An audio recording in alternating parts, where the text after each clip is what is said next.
돌의 초상, 최인호 단편소설.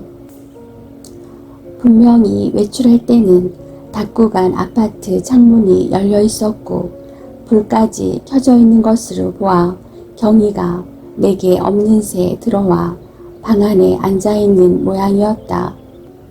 내가 불쑥 이 노인을 데리고 돌아온다면 경희는 어떤 표정을 보일 것인가. 엘리베이터를 타고 5층으로 올라갈 때까지 노인은 말없이 따라왔다. 나는 문을 열고 들어섰다. 노인은 복도에 우두커니 서 있었다. 들어오세요. 나는 마치 잘못 찾아온 손님에게 말하듯 투명스럽게 노인을 보았다. 노인은 백지처럼 웃으며 문 안으로 들어섰다. 어디 갔다 오시는 거예요? 밥도 해놨다고요. 얼굴을 내다밀지 않고 경희는 부엌에서 소리 질렀다. 나와봐. 손님이 왔어. 손님이요? 경희는 부엌에서 나타났다. 노인을 보자 경희는 멈칫거렸다. 인사드려. 시골 큰아버지야. 방금 서울역에서 모시고 오는 길이야. 나는 경희를 놀리고 싶은 생각이 들었다. 경희는 찬찬히 고무장갑을 벗었다. 아, 안녕하세요. 경희는 노인네에게 큰 절을 했다. 큰아버지. 나는 일부러 노인네를 돌아보며 소리쳤다. 인사 받으세요, 큰아버지. 네, 처될 사람입니다. 고맙습니다. 꾸벅 인사를 받으며 노인이 상냥하게 손을 모았다. 나는 오줌이 마렵습니다. 변소가 어디 있습니까? 나는 간신히 웃음을 참으며 이봐 경희, 큰아버지가 오줌이 마려우시대. 변소 좀 안내해드려. 무엇라고 한마디 하려는 듯 입을 쫑긋 거리다가 그러나 곧 얌전해져서 경희는 달려가 노인을 부축했다. 열린 창문으로 훈훈하고 감미로운 초봄의 봄바람이 조금씩 스며들고 있었다. 어떻게 된 거예요? 변소에 안내하고 돌아온 경희가 아무래도 이상하다는 듯 그러나 목소리를 죽여서 내 눈치를 살폈다. 우리하고 상관없는 노인네야. 거리에서 주워왔다고. 죽어온 노인네라고. 뭐라고요? 미안해, 속여서. 약간 돌아버린 노인네야. 로망 들렸나봐. 나는 대충 오늘 고궁에서 있었던 일들을 그녀에게 일러주었다. 경희는 별로 즐거워하지 않는 눈치로 내 말을 끝까지 들었다. 어쩌자고. 다 듣고 나자 경희는 긴 한숨을 쉬었다. 그래서 어쩔 거예요? 글쎄, 나도 잘 모르겠어. 내가 도대체 왜 데려왔는지. 밥 한 끼만 먹이고 보내지 뭐. 배가 고프대. 밥 좀 달래. 밥을 주고 나서 그럼 어디로 보내요? 글쎄, 나는 생각했다. 참으로 막막한 느낌이었다. 그래, 밥은 먹인다고 치자. 밥을 먹이고 나서 어쩔 것인가. 노인네 집으로 보내지 뭐. 집은 알아요? 몰라. 물어보면 되겠지. 이봐요, 저 노인은 노망이 들렸어요. 아무것도 몰라요. 우린 노인네들을 자주 다뤄봐서 안다고요. 어쩌면 기억이 날지도 모르잖아. 기억나는 것은 불가능한 일이에요. 그럼 버리면 될 거 아냐. 남의 말 하듯 하지 말아요. 잠깐. 그건 그렇고 왜 이렇게 조용해? 이야기에 정신이 팔려있던 나는 깜빡 정신이 들었다. 너무 오랜 시간 동안 노인은 변소에 틀어박혀 인기척이 없었다. 어떻게 된 거 아냐? 나는 일어서서 달려가 욕실 문을 열었다. 노인은 욕탕 타일 위에 쭈그리고 앉아 있었다. 아무래도 그 몸짓이 심상치가 않았다. 내 말을 곧이 곧대로 들은 경희가 그저 변소문 앞에까지만 안내해주고 돌아왔기 때문에 옷 입은 채 용변을 본 모양이었다. 고궁에서 노인이 오줌이 마렵다고 했을 때 나는 노인의 허리끈을 풀어주었지 않은가. 내 예상은 적중하였다. 노인을 일으켜 세우자 역겨운 냄새가 확 코를 찔렀다. 젠장. 나는 되는 대로 소리 질렀다. 미안합니다. 노인은 불확실한 목소리로 대답했다. 금붕어에 물을 갈아줘야 합니다. 금붕어? 나는 무슨 말인지 실감이 오지 않아서 노인네가 가리키는 손끝을 보았다. 노인은 욕조 안에 반쯤 찬 물을 가리켰다. 금붕어가 어디 있는데? 여기 있습니다. 노인은 물속을 가리켰다. 물을 갈아주지 않으면 금붕어들이 죽어버립니다. 나는 혹시 노인 말대로 욕조 속에 붕어 새끼 한 마리가 들어있지 않나 들여다 보았다. 긴 머리칼 두어 개가 물 위에 떠있을 뿐이었다. 어떻게 좀 해줘, 경희. 몰라요. 고소하다는 듯 경희가 욕탕 안에 서서 시치미를 떼고 있었다. 아휴, 이 냄새. 똥도 싸고 오줌도 쌌다고. 이걸 어떻게 좀 해줘. 난 몰라요. 큰아버지라면서요. 농담할 때가 아니야. 경인 이런 일 많이 했을 거 아니야. 아무래도 간호원을 직업으로 갖고 있는 경희는 나보다 훨씬 나았다. 목숨을 다투는 시급한 경우에도 침착해야 하는 훈련에 익숙해 있는 경위로서 똥 오줌 정도야 눈 깜짝하지 않아도 좋을 사태였다. 나는 우울하게 세면대에서 손을 씻고 또 씻어내렸다. 아무리 씻어내려도 불쾌감은 씻어지지 않았다. 욕실에서 경희가 나타났다. 노인을 앞세우고 노인은 내 침실용 가운을 의젓하게 걸치고 있었다. 나는 기분이 나빴다. 누구 맘대로 그 옷을 입혔어. 그럼 어떻게 해요? 옷이 없는데. 이 사람 옷은 빨았어요. 나는 멍하니 노인을 올려다 보았다. 노인은 희극배우 같아 보였다. 물론 헹군 머리칼은 얌전히 빗겨 있었고 양옆 가리마 위에 경희의 머리핀이 얌전히 꽂혀 있었다. 어때요? 예쁘죠? 예쁘긴. 노인은 기분 좋게 나를 보고 웃었다. 비가 오면 지붕이 셉니다. 뭐라는 거야? 비가 오면 지붕이 샌대요. 웃기는 소리 하는군. 밥이나 먹자. 이거 배고파 살 수 있어야지. 배가 고픕니다. 밥을 주세요. 영감탱이, 밥 달라는 말만은 멀쩡한 정신으로 하는군. 앉으세요. 아이 착하지. 고맙습니다. 노인은 가만히 의자에 앉았다. 경희는 냅킨을 노인의 턱에 둘러주었다. 노인은 밥을 먹기 시작했다. 놀라운 속도였다. 저처럼 양순하고 저처럼 무기력하던 노인네의 어디에서 저런 식욕이 불붙고 있는 것일까? 몇 개 남아있지 않은 이빨로 밥을 퍼먹고는 별반 씹지도 않고 물처럼 들이마시고 있었다. 우리는 우울하게 잠시 지켜보았다. 천천히 먹으라고 해. 나는 소리를 질렀다.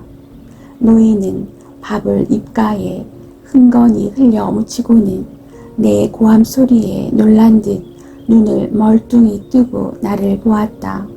어쩌면 자기의 이 즐거운 기쁨을 강하게 제지하려는 동물적인 불길한 예감을 느꼈기 때문인지 노인은 갑자기 풀이 죽어 내 눈치를 보면서 급히 밥을 삼켰다. 나는 맥이 풀렸다. 천천히 먹으라고 해. 체할지도 모르잖아. 경희는 모른 채 생선에 살을 발라내고 가시를 골라내서 노인의 밥 숟갈 위에 가만 뛰어 올렸다. 노인은 그제서야 용기를 되찾았다. 적어도 자기 편이 하나 있다는 안도감을 되찾아 노인은 코를 쳐박고 먹기 시작했다. 눈 깜짝할 새에 한 그릇이 비워졌다.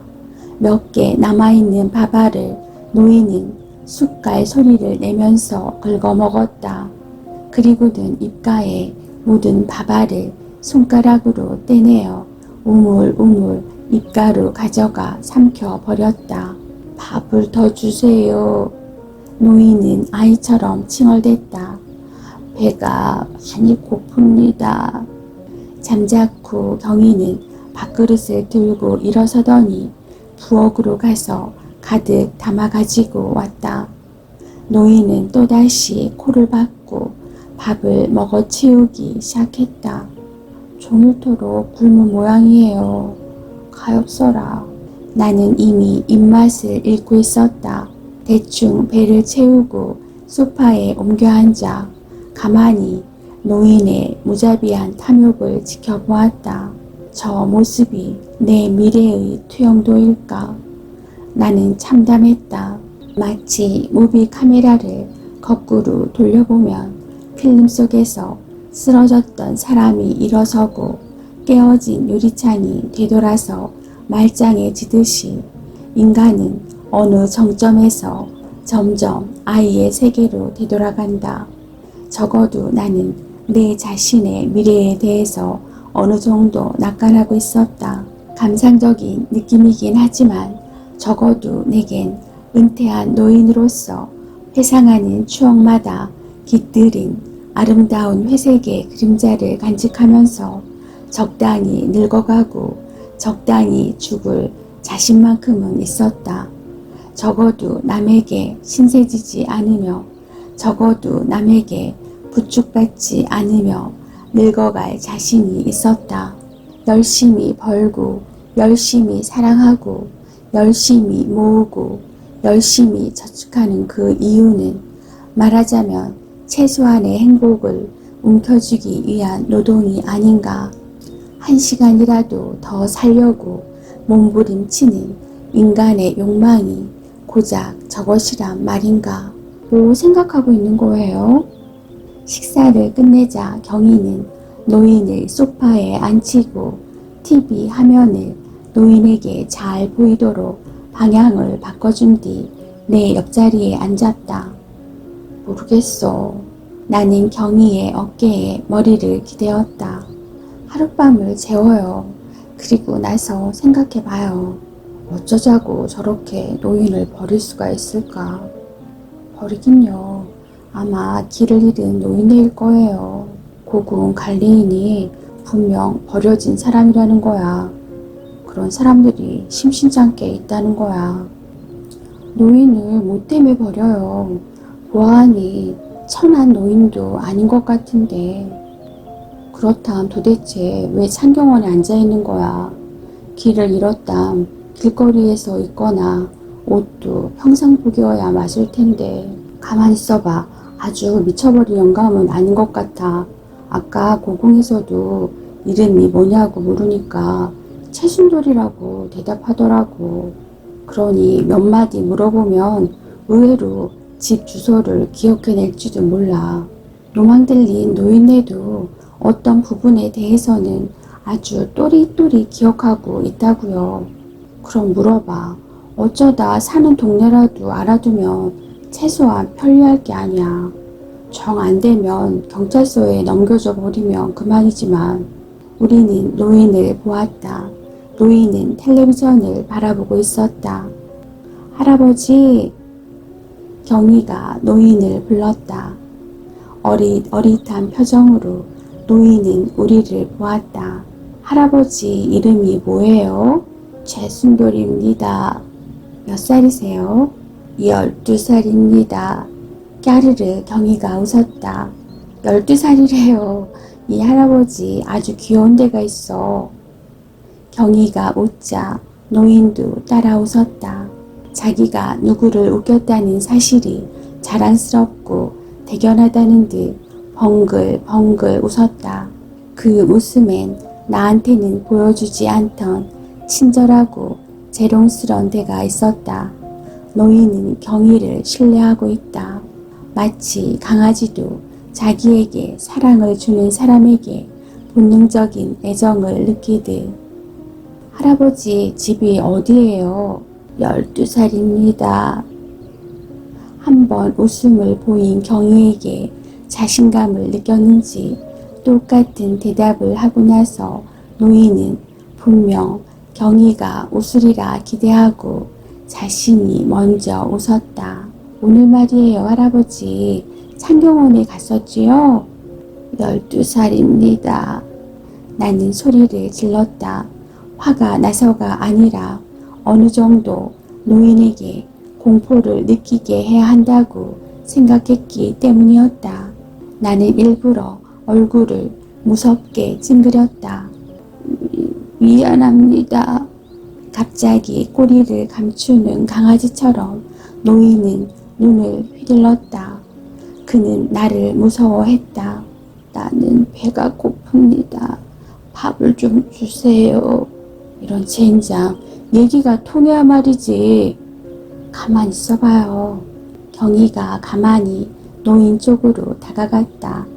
경희는 노인의 손을 살그머니 쥐었다. 그리고 어린애 잠재우듯 토닥토닥 어깨를 두들겨 주었다. 누구하고 창경원에 갔었어요? 원숭이하고 갔습니다. 아주 도른 노인은 아니에요. 경희가 나를 돌아보았다. 창경원에서 원숭이를 연상해냈잖아요. 가만히 있어 보세요. 경희는 노인의 눈을 마주 보았다. 할머니는 어디 있어요? 할머니는 죽었습니다. 노인은 또리또리 대답했다. 내일 모레 죽었습니다. 할아버지 술 마실 줄 아세요? 할머니는 죽었습니다. 당신 술 좀 가져오세요. 경희는 나를 보았다. 나는 냉장고 위에서 위스키를 2잔 따라왔다. 술 마시게 해도 괜찮을까? 오히려 좋아요. 너무 긴장하고 있어요. 그거 당신 때문이에요. 불 좀 끄세요. 나는 스위치를 내렸다. 스탠드에 불만 켜졌으므로 실내는 은은하게 밝아졌다. 마셔봐요, 할아버지. 경희는 노인의 입가에 술잔을 가져갔다. 노인은 고개를 흔들었다. 괜찮아요, 할아버지. 자, 먹어보세요. 노인은 한 모금 술을 마셨다. 그리고 잃어버렸던 감미로운 술맛의 향기를 기억해 낸 것일까? 연거푸 술을 마셔 잔을 비웠다. 할머니는 어디 있나요, 할아버지? 노인은 딸꾹질을 했다. 이내 취기가 달아올랐는지 노인은 몸을 소파에 기대었다. 할머니는 죽었습니다. 언제요? 내일 모레 죽었습니다. 할머니는 어디 살지요? 경희는 교묘하게 유도해 나가고 있었다. 할머니는 땅속에 삽니다. 그 전엔 어디 살았는데요? 내일 모레 죽었어요. 고향이 어디예요, 할아버지? 물 마시면 됩니다. 애들은 몇 있어요? 허리가 아픕니다. 하나, 둘, 셀 줄 아세요? 알고 있습니다. 금방 술 기운이 올랐는지 노인은 한결 기분이 좋아져 많이 느슨해지고 있었다. 그럼 세어보세요. 하나, 둘, 셋. 경희는 손가락을 하나씩 세고 있었다. 노인도 따라서 손가락을 하나씩 세어보았다. 7 다음엔 8이지요? 7 다음엔 8이지요. 다시 세어보세요. 다시 세어보세요. 갑자기 노인네가 경희의 말을 그대로 따라하기 시작했다. 해프닝이다. 나는 욕지기를 느꼈다. 그러나 소리를 질러 이 데어먹지 않은 대화를 중단시킬 수는 없었다. 무언가 처절하고 절실한 피해감이 가슴속에 물처럼 스며들어 오고 있었기 때문이었다. 나는 술을 찔끔찔끔 마셨다. 따라하면 어떻게 해요? 따라하면 어떻게 해요? 나 죽겠네. 할아버지 몇 살이죠? 12살입니다. 즐겁게 노인은 크게 대답했다. 경희는 아주 유쾌한 듯 웃었다.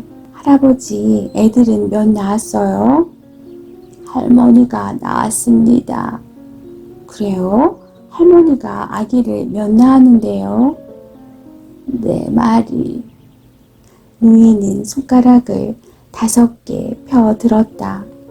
집이 어디예요, 할아버지? 창경원입니다. 집이 어디예요? 생각해 보세요, 할아버지. 이건 중요한 거예요. 이제 집으로 돌아가야지요. 여긴 할아버지 집이 아니에요. 집으로 가야 하잖아요. 창경원입니다.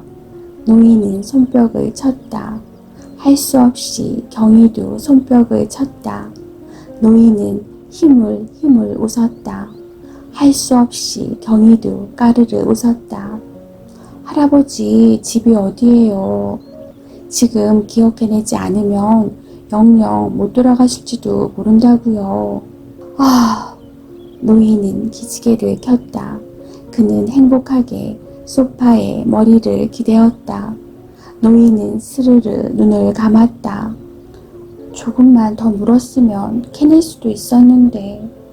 경희가 일어서서 혼잣말로 중얼거렸다. 저 영감을 어디서 재운다? 침대에서 재워야 돼요. 노인들은 저항력이 약해서 한 데서 재우면 병에 걸려요. 감기가 도지면 폐렴이 될지도 몰라요. 그럼 우리는 어떡하고?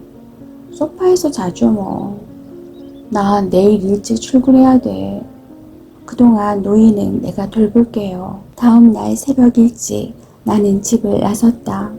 회사에서 나는 바쁜 일에 쫓기느라 한 번도 집 일을 생각하지 않았고 오후 4시쯤 경희에게 전화가 왔다. 나 지금 출근해요. 경희가 그렇게 말을 꺼냈다. 그리고 옷이 말라 당신 가운 벗기고 노인의 옷 갈아입혔어요. 지금 막 잠이 들었어요. 자장가를 불러주니 이내 코를 골았어요. 내쳐 2시간은 잘 거예요. 문 잠그고 나갈게요. 알았어. 나는 전화기를 놓았다. 6시 나는 퇴근을 했다. 화창했던 봄날은 저녁 무렵 땅거미가 지기 시작하면서 잔뜩 흐려지기 시작했다. 엘리베이터에서 내려 나는 아파트 방문 앞에 섰다.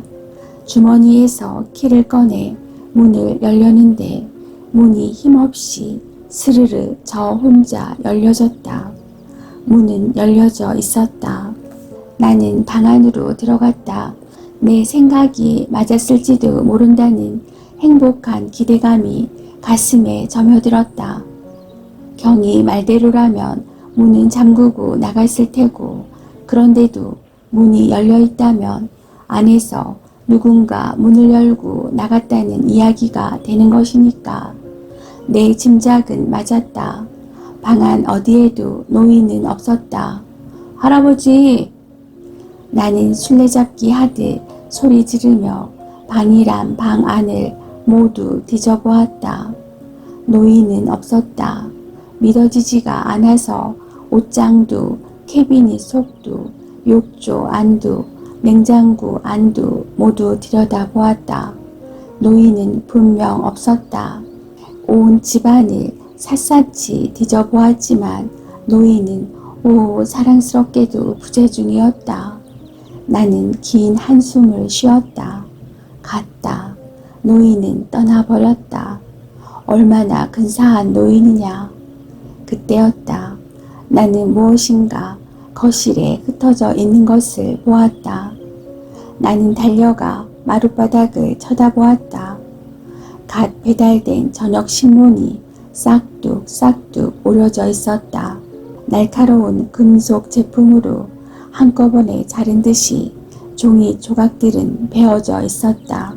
그 속에 다른 흰 종이 조각도 베어져 뒤섞여 있었다. 나는 흰 종이를 주워 조각을 맞춰보았다. 그것은 경희가 내게 주고 간 메모지였다. 거기엔 다음과 같이 씌어져 있었다. 10시에 돌아올게요. 밥은 다 해놨어요. 그동안 노인 아저씨와 재미있게 노세요. 나는 주위를 살펴보았다. 그때였다. 나는 수많은 물건들이 마룻바닥에 흩어져 있는 것을 보았다. 화분의 꽃이 모가지가 베어져 땅바닥에 구르고 있었다.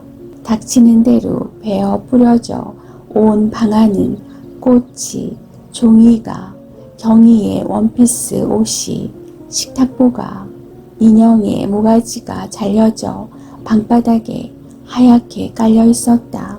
새로 맞춰 아끼느라고 별로 자주 입지 않은 경희의 원피스가 재단사가 가해질해 놓듯 싹둑 잘려져 있었다. 우라지. 나는 문을 닫았다. 이 미친 영감탱이가 어디선가 가위를 내어서 무턱대고 온 방 안의 물건을 싹둑 잘라낸 것임에 틀림이 없다.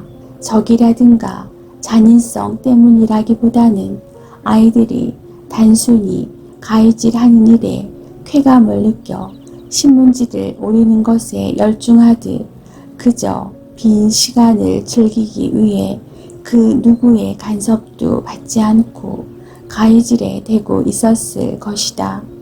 나는 분노가 치밀어 온몸이 폭발해 버릴 것만 같았다. 그때였다. 문 밖에서 수렁거리는 소리가 나더니 짤막하게 초인종 소리가 났다. 나는 문을 열어보았다. 문 밖엔 한때의 아파트 주민들이 서 있었다. 맨 앞에 서 있던 여인이 앙칼진 소리로 말을 걸어왔다. 웬일이십니까? 저 노인 양반 아시죠? 여인은 맨 뒤쪽에 서 있는 노인을 가리켰다. 나는 절망했다. 여인은 뒷짐졌던 손을 내밀었다. 여인의 손엔 노란 꽃 한 송이가 들려 있었다. 저 노인네가요, 이 꽃을 잘랐다고요. 온 복도의 꽃들을 다 잘랐어요. 이건 선인장 꽃이에요. 우리 애기 아버지가 애지중지하는 꽃이라고요. 5년마다 한 번씩 피는 꽃인데. 미안합니다. 나는 대뜸 무슨 일이 일어났었던가를 짐작했다. 그들의 분노를 일단 진정시키기 위해서는 어쨌든 사과부터 해야 된다고 생각했다. 처음엔 화가 났지만 노인네에게 집이 어디냐고 물어도 이상한 말만 하잖아요. 그래서 일단 댁으로 모시고 온 거예요. 미안합니다. 나는 어제 줄곧 맹목적으로 되풀이하던 노인의 말을 그대로 흉내낼 수밖에 없었다. 나는 꽃을 노인의 입 안에 쳐 넣었다. 노인은 울기 시작했다. 소리를 내지는 않았다. 나는 노인의 손에서 가위를 빼앗았다. 노인의 눈물을 보자 기분이 언짢아져서 화를 달래기 위해 더 이상 사나운 짓을 할 수 없을 것 같은 심정이었다. 나는 털썩 소파에 주저앉았다. 이 일을 어떻게 수습할 수 있을 것인가? 나는 막연했다. 갑자기 친구의 말이 머리를 때렸다. 돌은 캐어냈던 자리에 돌을 갖다 두는 게 원칙이야. 공연한 객기로 무거운 돌을 제천 선술집까지 지고 왔다가 술김에 선술집 화단 속에 부려놓고 나올 때 녀석은 그렇게 말했었다. 그래, 어제 노인을 데리고 나올 때 나는 어쩜 쓸데없는 욕심을 부려 노인을 데리고 오고 있는지도 모른다는 생각을 했었다. 그렇다면 노인이 내게 무거운 돌이라면 최소한 캐 가지고 나왔던 자리에 되돌려 놓아주고 오면 될 것이 아니겠는가. 그렇다. 노인을 내가 데리고 왔던 잔디밭 위에 갖다 놓고 오면 그만이다. 그러면 마음의 짐까지 벗을 수 있다. 하지만 지금은 어둑어둑한 저녁. 아무리 밤 벚꽃놀이를 밤 11시까지 한다고 하더라도 이 밤중에 창경원에 데리고 갈 수 있을 것인가? 나는 무서운 복수의 감정이 고개를 드는 것을 느꼈다. 그렇다. 나는 노인을 아무 곳에나 버리면 그만이다. 하지만 그 강렬한 악마의 유혹을 애써 모른 채 덮어두고 지워버리고 있었을 뿐이었다. 이제는 더 이상 망설이지 않아도 된다. 지금이 노인을 버릴 최선의 기회이다. 처음부터 노인은 버려져 있었지 아니한가. 그 누군가에 의해서 마지막 목욕, 마지막 따스한 말, 마지막에 새 옷으로 갈아입혀진 후 손에 이끌려 마지막 산책길에 나서서 마침내 버려진 노인이 아니었던가. 그러니 나는 죄책감을 느낄 필요는 없다. 나는 밥을 먹였으며 목욕을 시켰으며 재웠으며 술까지 먹였다. 그것으로 충분하다. 이제 내가 취할 행동은 분명해진다. 나는 자칫 시간을 끌면 변해질지도 모르는 자신의 마음을 노려보며 몸을 일으켰다. 마지막으로 밥을 차려 먹일 것인가? 안 돼.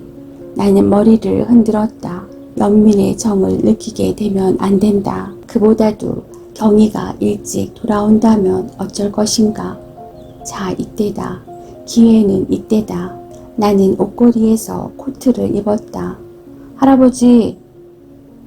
나는 땅바닥에 앉아서 아직도 꽃잎을 우물우물 삼키고 있는 노인을 다정하게 불렀다. 노인은 본능적으로 눈을 휘번득 거리며 내 눈치를 보았다. 일어나세요. 내가 의외로 상냥하게 말을 꺼내자 노인의 얼굴에는 금방 천진하고 가벼운 웃음이 피어올랐다. 가십시다, 할아버지. 고맙습니다. 노인은 벙글벙글 웃었다. 몇 살이세요? 12살입니다. 나는 웃었다. 노인도 웃었다. 나는 크게 웃었다. 노인도 크게 웃었다. 창경원에 가십시다. 원숭이입니다. 코끼리도 호랑이도 있습니다. 하마도 있고 공작도 있고 물개도 있어요. 우리는 서둘러 방을 빠져나왔다. 바람이 세차게 불어와 머리칼을 함부로 흩날렸다. 오줌이 마렵습니다. 부지런히 따라오고 있던 노인이 등 뒤에서 중얼거렸다.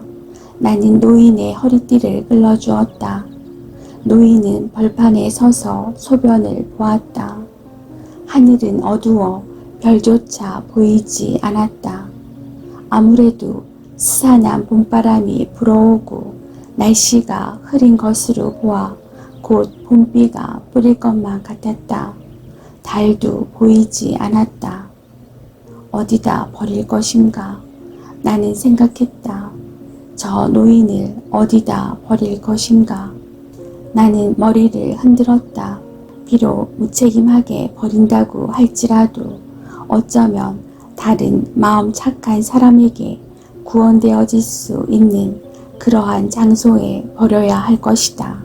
노인은 소변을 끝내고 우두커니 서 있었다. 나는 노인의 바지를 축혀 올리고 허리띠를 졸라매 주었다. 쿨럭쿨럭 노인은 밭은 기침을 했다. 우리는 다시 깜깜한 빈터를 무작정 걷기 시작했다. 남산 위에 조명등이 붉은 별처럼 붙박혀 있었다. 노인을 남의 눈에 떨어진 한강변이나 이 신시가지의 벌판 속에 버릴 것이 아니라 저 반짝이는 도시의 한복판에 버리고 돌아와야 한다고 생각했다. 나는 지나가는 택시를 세우고 노인을 태웠다. 운전기사에게 명동으로 나가달라고 부탁을 했다. 도시는 버릴 곳이 너무나도 많이 산재되어 있었다. 이것도 저것도 번거로우면 그저 길거리에 세워놓고 그냥 뒤돌아 보지도 않고 사라져 버리면 그만일 것이다. 나는 마음이 가벼워졌다. 나는 택시 속에서 노인을 어디다 버릴 것인지 어느 정도 마음을 정해놓고 있었다.